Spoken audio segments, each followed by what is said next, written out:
और क्लास तो आज हम जो टॉपिक डिस्कस करने जा रहे हैं दिस इज़ आइसोमेरिज्म।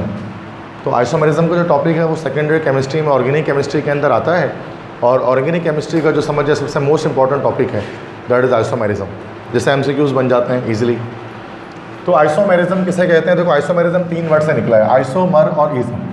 तो एक वर्ड आइसो है, एक मर है और एक इज़म है। आइसो का मतलब होता है सेम, मर का मतलब होता है पार्ट और इज़म के मतलब होता है फिनोमिना। तो आइसोमेरिज्म मतलब सेम पार्ट फिनोमिना। आइसो, मर और इज़म 3 वर्ड से निकला है आइसोमेरिज्म। तो आइसोमेरिज्म किसे कहते हैं ऑर्गेनिक केमिस्ट्री के अंदर? और किसे कहते हैं कि organic compounds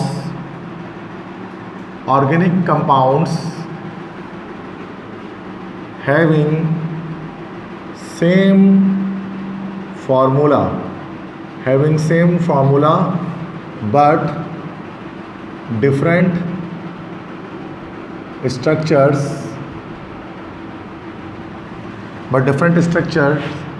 are known as isomers। इन्हें कहा जाता है आइसोमर्स। एंड दिस फिनोमिनन, और इस फिनोमिनन को कहा जाता है आइसोमेरिज्म।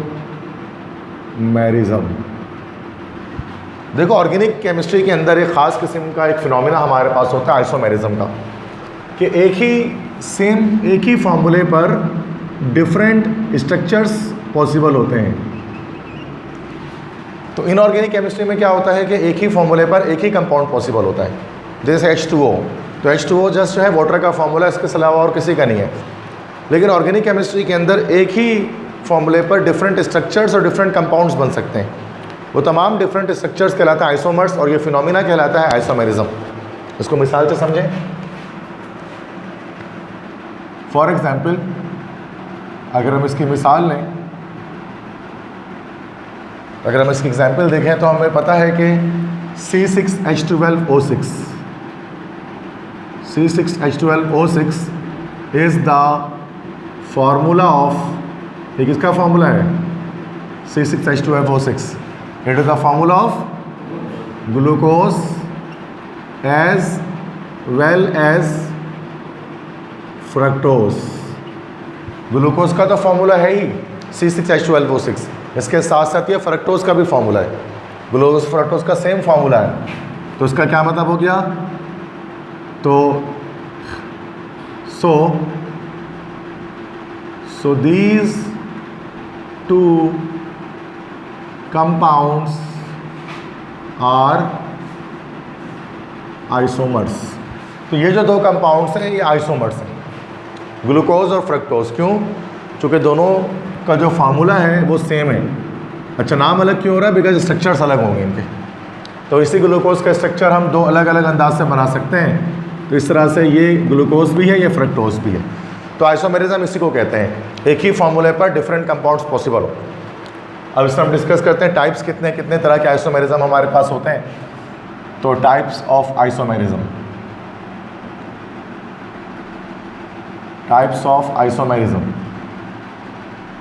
सिंध बोर्ड के अंदर हमारे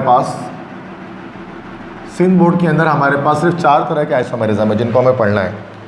chain isomerism, position isomerism, functional group isomerism, metamerism, बस ये 4 हैं। तो पहला स्टार्ट करता हूँ मैं। फर्स्ट वन सबसे पहला हमारे पास है जिसको हम लोग बोलते हैं चेन आइसोमेरिज्म। चेन आइसोमेरिज्म भी कहते हैं और इसी को कहा जाता है स्केलेटल आइसोमेरिज्म। तो सेम है, आप चाहे तो चेन आइसोमेरिज्म कह दें, चाहे आप स्केलेटल आइसोमेरिज्म कह दें। अब इसके अंदर क्या होता है? चेन आइसोमेरिज्म किसे कहते हैं कि फार्मूला डिफरेंट, एक फार्मूले पर डिफरेंट स्ट्रक्चर बनेंगे। कैसे बनेंगे? डेफिनेशन याद रखें कि different structures are formed due to different number of carbon atoms in parent chain। Different structure possible होंगे और कैसे पॉसिबल होंगे कि पेरेंट चेन के अंदर number of carbon atoms different आएंगे। अब आपके जहन में ये सवाल आएगा कि what is a parent chain, parent chain किसे कहते हैं? तो पेरेंट चेन किसे कहते हैं भाई? Parent chain is called the longest carbon chain. तो लॉन्गेस्ट कंटिन्यूअस जो कार्बन चेन होती है बच्चों, उसको हम लोग कहते हैं this is called parent chain. तो longest continuous carbon chain parent chain कहलाती है। पेरेंट चेन के अंदर नंबर ऑफ कार्बन एटम्स अगर डिफरेंट होना शुरू हो जाए तो फिर ये चेन आइसोमेरिज्म। अब इसको एग्जाम्पल से समझना पड़ेगा कि ऐसा किस तरह हो सकता है। तो फॉर एग्जाम्पल,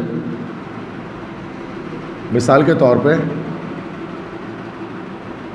एक कंपाउंड हमारे पास होता है जिसका फार्मूला होता है C5H12। अब आप देख सकते हैं जनरल फार्मूला के अकॉर्डिंग C5H12 है तो ये अल्केन है, इसको हम कहेंगे पेंटेन। ठीक है, C5H12 या इसको हम लोग कहते हैं पेंटेन। तो पेंटेन के हमारे पास पेंटेन हैज़ 3 चेन आइसोमर्स, इसके 3 चेन आइसोमर्स पॉसिबल हो सकते हैं। अब कैसे कैसे मैं सारे चेन्स आपको दिखा देता हूँ उसके। ठीक है, सबसे पहला देखें कि अगर मैं पेंटेन है ना तो 5 कार्बन है जो कि सिंगल बॉन्ड के साथ स्ट्रेट चेन में अटैच होंगे। तो दिस इज़ 1 2 3 4 5, मैंने यह 5 कार्बन स्ट्रेट चेन में अटैच कर दी। ठीक है, फिर आपको पता है कि हर कार्बन के साथ जो है वो आपके पास 4 बॉन्ड बनाएगा हर कार्बन। तो हर कार्बन 4 बॉन्ड बनाता है, हर कार्बन 4 बॉन्ड बनाएगा और सबके साथ आप यहाँ पर क्या अटैच कर देंगे? हाइड्रोजन, चूँकि हाइड्रोकार्बन है ये एक। तो बहुत बेसिक कॉन्सेप्ट मैं आपको बता रहा हूँ। तो हाइड्रोजन अटैच कर देंगे। ठीक है, ये हमारे पास हो गया C5H12। अब ये इसमें अगर हम longest carbon continuous chain draw करें तो इस तरह की चेन ड्रॉ होगी, लॉन्गेस्ट कार्बन कंटिन्यूस चेन। ठीक है, इसको हम लोग क्या कहते हैं? This is called N pentane. इसको हम N पेंटेन कहेंगे। N से मुराद क्या है यहाँ पर? N से मुराद यहाँ पर है नॉर्मल पेंटेन। अब नॉर्मल पेंटेन कौन सा पेंटेन कहलाएगा? जब सारे कार्बन चेन के अंदर हों। ठीक है, जब सारे कार्बन चेन के अंदर हों तो उसे N कहा जाता है। जब सारे कार्बन चेन के अंदर आ जाए तो उसे N कहा जाता है। ठीक है, तो ये एक आइसोमर मैंने बनाया N पेंटेन। अब एक और आइसोमर देखो आप लोग। अब मैं ये 5 कार्बन ना बनाऊँ, अब मैं यहाँ पर 1 2 3 4 कार्बन बना दूँ और 4 कार्बन आने के बाद जो 5वां कार्बन है ना, ये सेकंड कार्बन यहाँ पर अटैच कर दूँ और हर तरफ हाइड्रोजन के 4-4 बॉन्ड पूरे कर दूँ। ठीक है, तो हर तरफ कार्बन 4 बॉन्ड बनाता है, कार्बन के चारों बॉन्ड पूरे कर दिए। अब यहाँ पर कार्बन भी 3 हाइड्रोजन से जुड़ा होगा, मैं इस तरह लिख देता हूँ CH3 करके, एक ही बात है। अब अगर आप लॉन्गेस्ट कार्बन चेन ड्रॉ करेंगे तो क्या होगा? इसमें एक कार्बन चेन से बाहर जाएगा, है ना। जो कार्बन चेन से बाहर आया उसको हम लोग बोलते हैं ब्रांच, शाख। एक ब्रांच बाहर आ गई, यही रेडिकल भी कहलाता है, इसको ब्रांच या रेडिकल कह सकते हैं कि एक रेडिकल एक ब्रांच बाहर आ गई। तो अब एक ब्रांच अगर बाहर आई तो ये इसका फॉर्मूला भी वही है C5H12। अगर आप देखेंगे 5 कार्बन और 12 हाइड्रोजन है, लेकिन उसको हम कौन सा पेंटेन कहेंगे? This is called isopentane. Isopentane कौन सा कहलाएगा?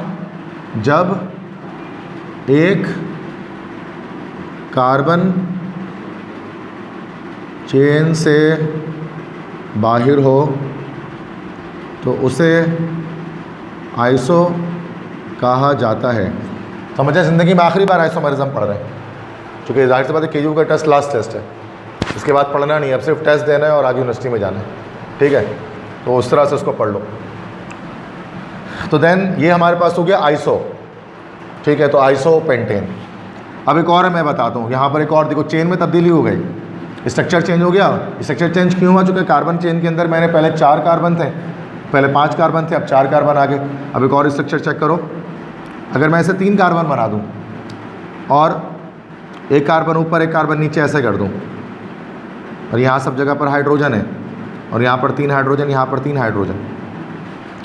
अब अगर मैं कंटिन्यूस कार्बन चेन बनाऊंगा बच्चों, तो क्या होगा कि यहाँ से 3 ही कार्बन आएंगे ना, 2 कार्बन चेन से बाहर चले जाएगा।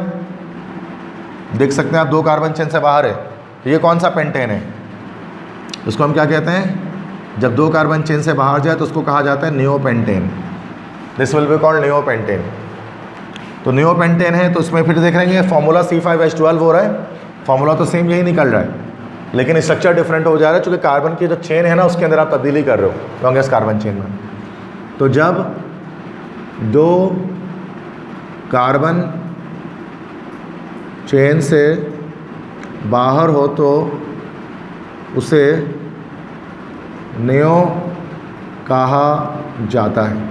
तो ये नियोपेंटेन है। तो एन पेंटेन, आइसोपेंटेन, नियोपेंटेन एक दूसरे के चेन आइसोमर्स हैं। और जब हम एन आइसो नियो की सूरत में लिखते हैं ना, जब एन लिखते हैं, आइसो लिखते हैं, नियो लिखते हैं, तो याद रखना है कि ये IUPAC नेम नहीं है, बल्कि कॉमन नेम का रूल है। ये IUPAC नेम का रूल नहीं है, कॉमन नेम का रूल है ये, ठीक है ना। अच्छा, अब इसमें अब डिफरेंट आपको अलग अलग मतलब आइसोमर्स पता होने चाहिए, डिफरेंट कंपाउंड्स के, अल्केन्स के, कौन कितने आइसोमर बनाता है, ठीक है। तो नंबर ऑफ़ आइसोमर्स आपको पता होने चाहिए। तो यहाँ पर अब मैं आपको बताता हूँ नंबर ऑफ पॉसिबल आइसोमर्स। तो ये भी MCQs में आ सकता है आपके पास के पॉसिबल आइसोमर्स कितने होंगे, नंबर ऑफ पॉसिबल आइसोमर्स। तो भाई देखिए, सबसे पहले चीज़ नंबर ऑफ पॉसिबल आइसोमर की अगर हम बात करेंगे तो मीथेन की बात करते हैं। मीथेन का कितना होगा? CH4 पहला। तो मीथेन का आपको पता है कितना आइसोमर पॉसिबल होगा? सिर्फ एक ही आइसोमर। क्यों? चूँकि मीथेन का स्ट्रक्चर बस आप एक तरह से बना सकते हैं। कैसा बना सकते हैं मीथेन का स्ट्रक्चर? सिंपल एक तरह से बना सकते हैं, कार्बन और 4 तरफ हाइड्रोजन ले लेंगे आप।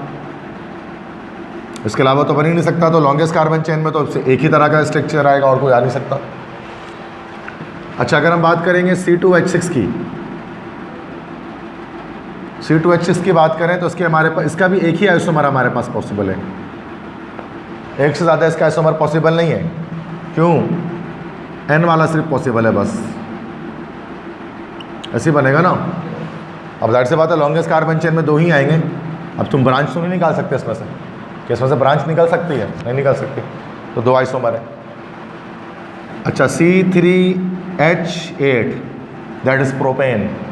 तो प्रोपेन के कितने आइसोमर पॉसिबल होंगे? इसका भी एक ही आइसोमर पॉसिबल होगा, इसका भी एक ही आइसोमर पॉसिबल होगा। चूँकि देखो 3 कार्बन लगा दिया, N वाला बना ना, N प्रोपेन। क्या इसमें एक ब्रांच तुम बाहर कर सकते हो किसी तरह से? क्योंकि अगर तुम यहाँ से उठा के ऊपर भी कर दोगे तो longest carbon chain L shape बन जाएगी, तो 3 ही कार्बन आ जाएंगे। तो उसमें भी एक ही आइसोमर है। इस तरह C4H10 की जब तुम बात करो, C4H10 दैट इज़ ब्यूटेन, इसके हमारे पास 2 आइसोमर्स हमें मिलेंगे। इसके 2 आइसोमर्स मिल सकते हैं। थोड़ा दिमाग लगाओ तो पता लग जाएगा। ऐसे 4 कार्बन जिस तरह से जोड़ सकते हैं, N वाला मिल गया ना, this is N butane, normal butane, सारे कार्बन चेन के अंदर। और ऐसा भी हो सकता है कि 1 2 3 में ऐसे लगा दूँ, एक को यहाँ कर दूँ, ठीक है, CH3। अब यहाँ पर अगर मैं लॉन्गेस्ट कार्बन चेन बनाता हूँ तो क्या एक बाहर जाएगा हर सूरत में? ये कौन सा ब्यूटेन है? Iso butane. बस नियो ब्यूटेन पॉसिबल नहीं हो सकता इसमें, ठीक है। तो ये चीज़ मैंने आपको बताया कि किसके इस तरह से। बाकी एक है पेंटेन का तो बता दिया, पेंटेन के तो 5 होते हैं, तो 3 होते हैं, सॉरी, पेंटेन के 3 आइसोमर हैं, ठीक है। इस तरह से आप हेक्सेन के भी आइसोमर देख लो, आखिरी हेक्सेन तक पूछ सकते हैं टेस्ट में आपसे। जैसे C6H डबल करके 2 बढ़ाओ 14, ये कौन सा कंपाउंड है? हेक्सेन। इसके कितने चेन आइसोमर पॉसिबल होंगे? तो इसको देख लेते हैं, चेन आइसोमर्स, कितने चेन आइसोमर्स पॉसिबल है इसके। तो this we have to see now. तो मैं एक एक करके बनाता हूँ। पहले 6 कार्बन में लाइन से लगा दूँ, 1 2 3 4 5 6। एक तो ये पॉसिबल हो गया, ठीक है, एक तो ये पॉसिबल हो गया हमारे पास। इसका नाम हमारे पास। अच्छा, अगर अब इसके अंदर क्या होगा कि न्यू के बाद के भी कॉन्सेप्ट आएंगे। नेम अभी मैं नहीं लिख रहा, ठीक है, नेम बाद में लिख देता हूँ। अब हेक्सेन का एक और तरीका क्या है? 1 2 3 4 5 लगा दूँ ऐसे, और एक कार्बन में यहाँ पर लगा दूँ, दूसरी पॉसिबिलिटी। तीसरी पॉसिबिलिटी क्या है हमारे पास, यहाँ पर हम क्या करें, 1 2 3 4 5 कार्बन लगाएं, फिर एक कार्बन यहाँ लगा दें, सेकंड पे भी लगा सकते हैं, थर्ड पे भी लगा सकते हैं। अच्छा यहाँ पे फोर्थ नहीं होगा, फिर यहाँ से स्टार्ट करेंगे तो फिर सेकंड हो जाएगा।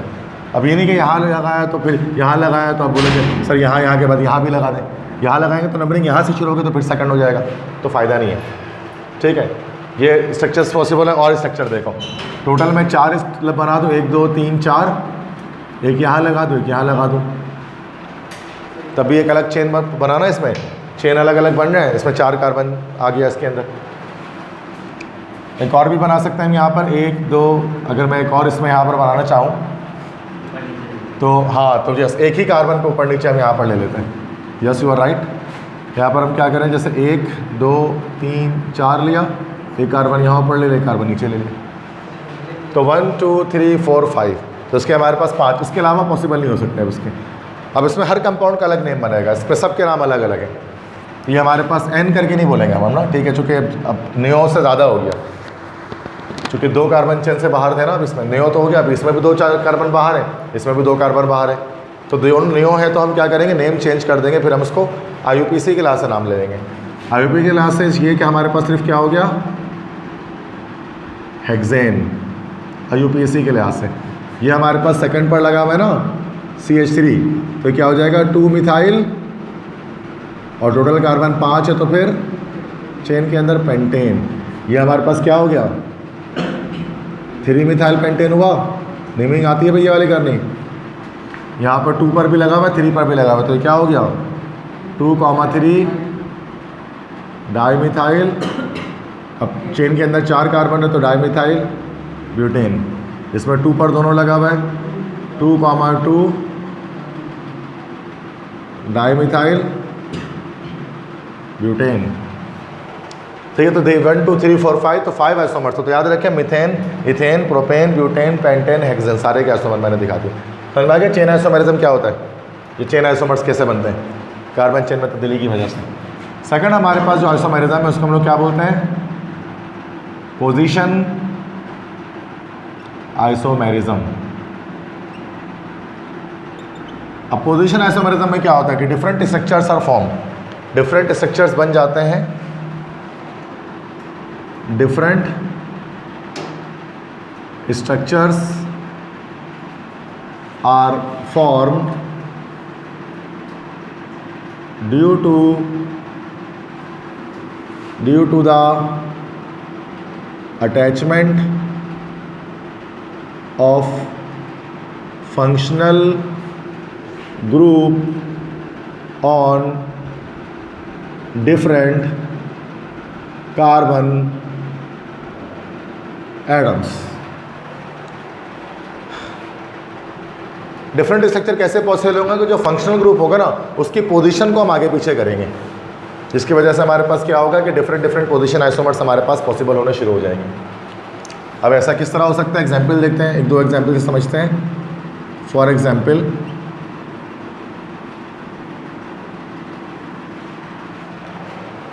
ठीक है, एग्जाम्पल लेते हैं।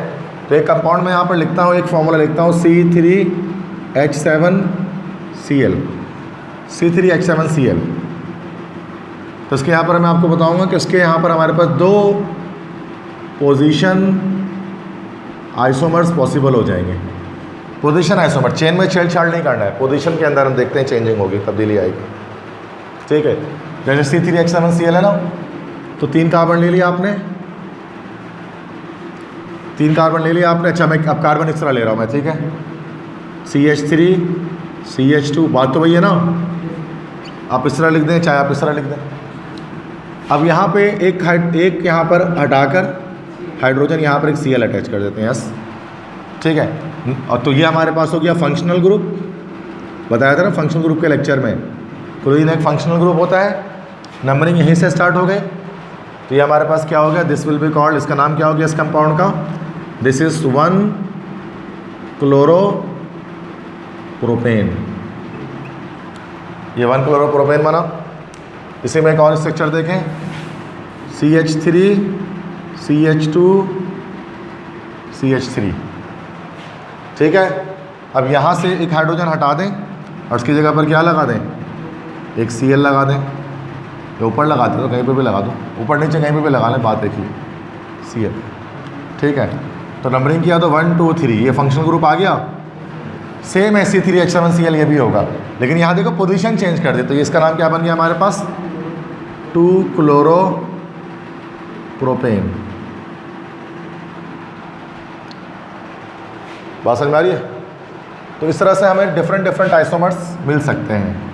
जैसे कि कोई आपसे बोले कि भाई ब्यूटीन के आइसोमर्स कितने हैं या पोजीशन आइसोमर्स कितने हैं, क्वेश्चन आ जाएगा भाई पोजीशन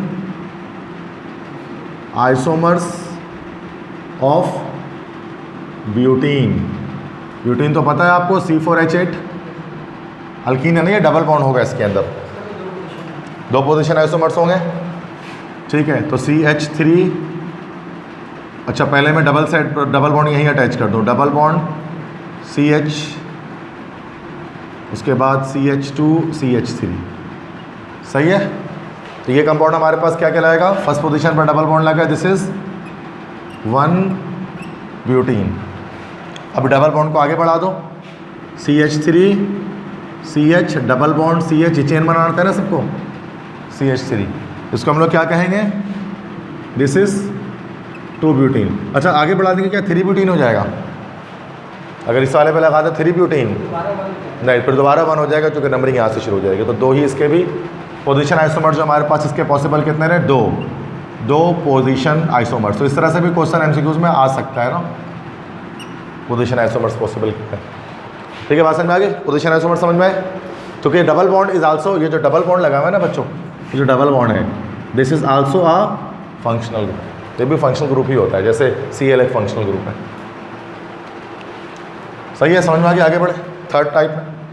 थर्ड उसके बाद हमारे पास जो आइसोमर है जिसको हम लोग बोलते हैं, this is called functional group isomerism.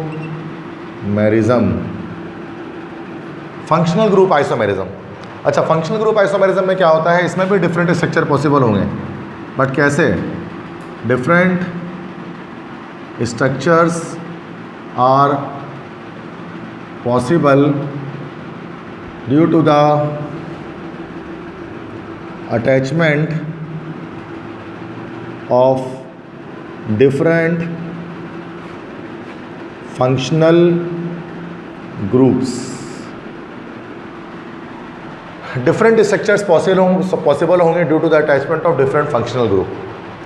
Different functional group की वजह से डिफरेंट तरह के स्ट्रक्चर्स हमारे पास इसके अंदर पॉसिबल हो जाएंगे। हम पोजीशन ना ही कार्बन के स्केलेटन में चेंजिंग करेंगे, ना ही हम जो है वो पोजीशन में चेंजिंग करेंगे फंक्शनल ग्रुप की, बल्कि हम पूरा फंक्शनल ग्रुप ही चेंज कर देंगे। देखिए ये चेन आइसोमेरिज्म था, समझ में आ रहा था, ये पोजीशन है, चेन में कोई तब्दीली नहीं कर रहे, चेन तो लॉन्गेस्ट कार्बन चेन यही रह रही है ना, दोनों में स्केलेटल तो नहीं है ना ये दोनों, लेकिन जो फंक्शनल ग्रुप की पोजीशन को आगे पीछे कर रहे हैं, वहाँ पे भी ऐसे ही किया जा रहा है। लेकिन यहाँ पर अब हम क्या करेंगे, पूरा का पूरा फंक्शनल ग्रुप ही चेंज कर देंगे। अभी कैसे किया जाता है देखो, फॉर एग्जाम्पल, ठीक है, मिसाल के तौर पे अब हमारे पास अलग अलग तरह के फंक्शनल ग्रुप आइसोमर्स हैं। अब याद रखना है कि alcohols and ethers are functional group isomers, इनका याद रखें। और क्या याद रखें, aldehydes and ketone, aldehydes and ketones are functional group isomers.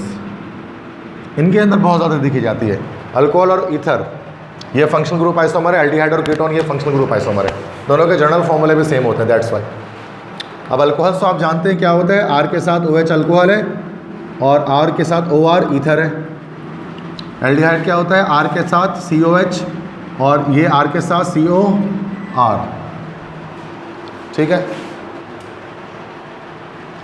ठीक है, तो फंक्शनल ग्रुप आइसोमर्स में हमारे पास अल्कोहल्स और ईथर फंक्शनल ग्रुप आइसोमर है, एल्डिहाइड और कीटोन फंक्शनल ग्रुप आइसोमर है। तो एक एक एग्जांपल दोनों के ले लेते हैं हम, यहाँ पर अल्कोहल और ईथर के ले लेते हैं। जैसे कि अगर मैं लिखता हूँ ना C2H5OH या C2H5OH, ये लिखता हूँ, दिस इज, ठीक है। और एक मैं लिखता हूँ CH3OCH3, अब अगर आप यहाँ पर आप देखें तो यहाँ पर ये OH as a functional group है, और ईथर में तो ये जो ऑक्सीजन होता है ये फंक्शनल ग्रुप होता है।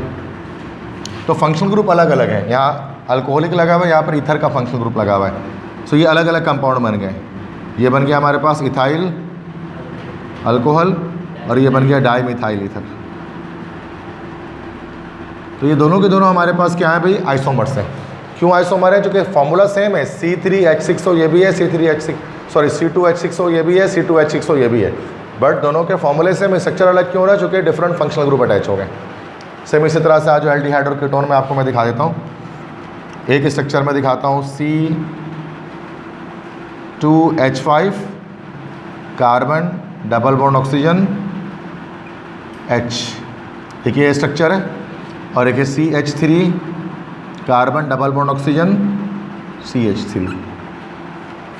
ठीक है, अगर हम दोनों का फॉर्मूला अगर निकालें तो दोनों का फॉर्मूला सेम निकलेगा, C3H6O, C3H6O है ना भाई, ये भी C3H6O है, ये भी C3H6O है। लेकिन यहाँ पर अगर आप देखेंगे तो फंक्शनल ग्रुप आपको यहाँ पर किसका मिलेगा? ये एल्डिहाइड मिल रहा है आपको, और यहाँ पर आपको फंक्शनल ग्रुप किसका मिल रहा है? COR, ketone. तो एल्डिहाइड और फंक्शनल ग्रुप और कीटोन्स भी फंक्शनल ग्रुप आइसोमर्स होते हैं, अलग अलग कंपाउंड पॉसिबल हो रहे हैं। ये हमारे पास 3 कार्बन वाला एल्डिहाइड कहलाता है प्रोपानोल एल्डिहाइड, या प्रोपानल कह सकते हैं इसको हम, और ये हमारे पास क्या कहलाएगा? प्रोपेनोन। क्योंकि आपको पता है कि जो अल है वो एल्डिहाइड का सफिक्स है, और ओन जो है वो कीटोन का सफिक्स है। बस समझ में आ गई? Functional group isomers. फाइनली इसके बाद जो एंड हमारे पास है, लास्ट जो है दैट इज़ 4th वन, तो वो कौन सा आइसोमर हमारे पास है? This is called metamerism. तो सिंध बोर्ड के अंदर बस ये 4 है। फाइनली 4th मेटामेरिज्म है।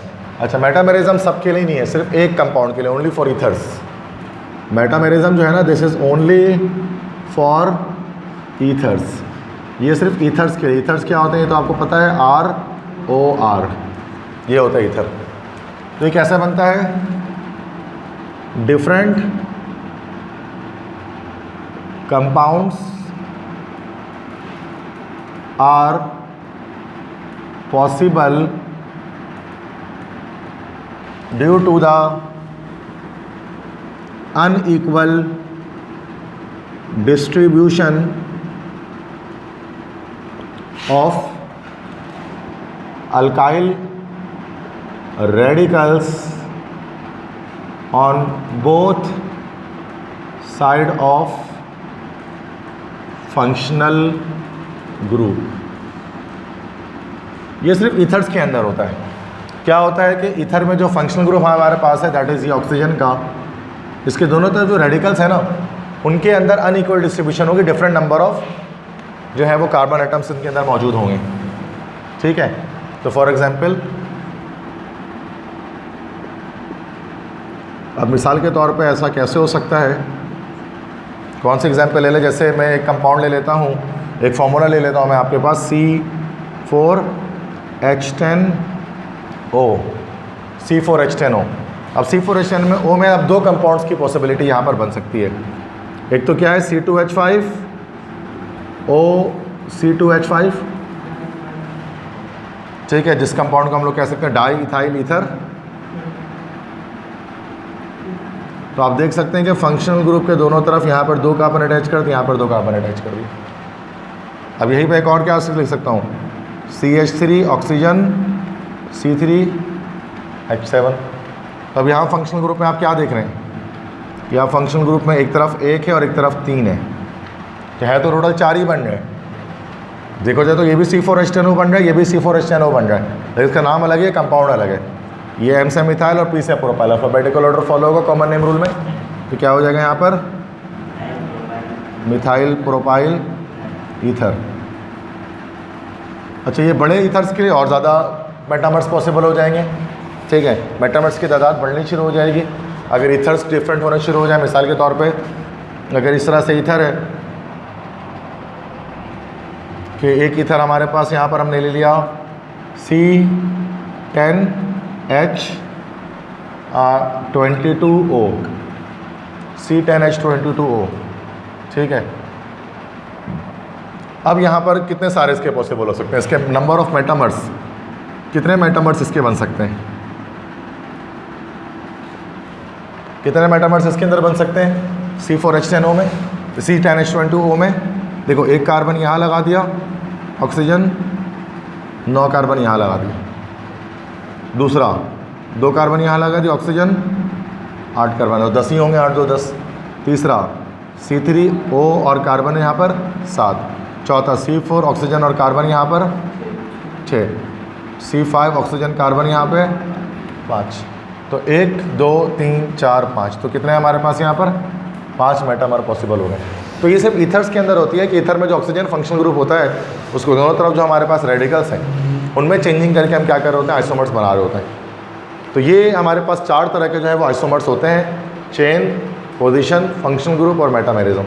ठीक है, समझ में आ गया आइसोमेरिज्म सब कुछ।